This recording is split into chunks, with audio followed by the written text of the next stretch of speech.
Dilek Mutfak'tan herkese merhabalar. Bugün size mantarlı tavuk sote tarifim var. Bunun için gereken malzemelerimiz 700 gram kuşbaşı doğranmış tavuk eti, 400 gram da mantar, bir tane büyük boy domates, bir tane büyük boy soğan, 2 tane kapya biber, 6 adet sivri biber, yeşil, 3-4 diş sarımsak, tuz, kekik, kimyon, kırmızı toz biber, karabiber ve biraz da zeytinyağı veya sıvı yağ. Hepsini kullanabilirsiniz. Öncelikle tenceremizi ısıtıyoruz ve zeytinyağından 4-5 yemek kaşığı kadar ekliyoruz. Kızmış olan tenceremizin içerisine ilk önce etlerimizi atıyoruz.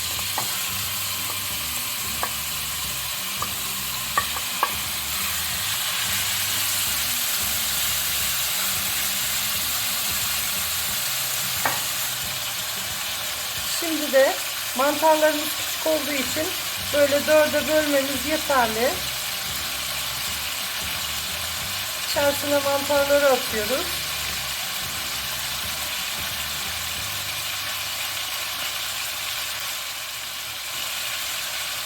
Büyükleri daha küçük yapabilirsiniz. Ben ince ince doğramıyorum. Çünkü mantar da içinde belli olsun istiyorum.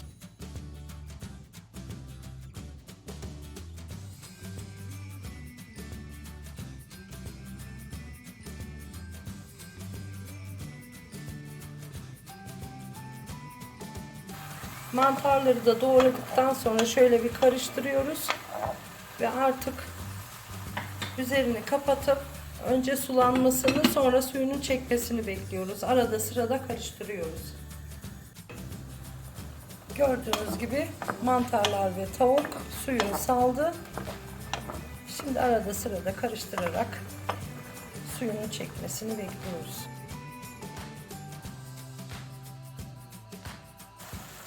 Yaklaşık 20 dakikadır pişirdiğimiz mantar ve tavukların üzerine doğramış olduğumuz ince ince soğanları ve biberleri ilave ediyoruz. Şimdi baharatlarını da koyalım. Kimyon, kırmızı toz biber, karabiber, kekik biraz, tuz ve sarımsak. Sarımsakları da ince ince doğradım. Sarımsaklar çok güzel bir lezzet verecek sotemize. Sadece domatesler kaldı. Biraz biberlerimiz piştikten sonra domatesleri de ilave edeceğiz.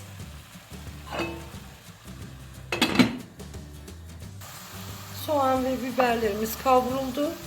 Son olarak da domatesimizi ilave ediyoruz. Şöyle bir karıştırıp kapağını tekrar kapatıyoruz. 4-5 dakika kadar pişiriyoruz. Artık yemeğimiz pişti. En sonda pul biber ekliyorum. Ve ocağımızı kapatıyoruz. Yemeğimiz servise hazır. Hiç su eklemedik. Kendi suyuyla pişti.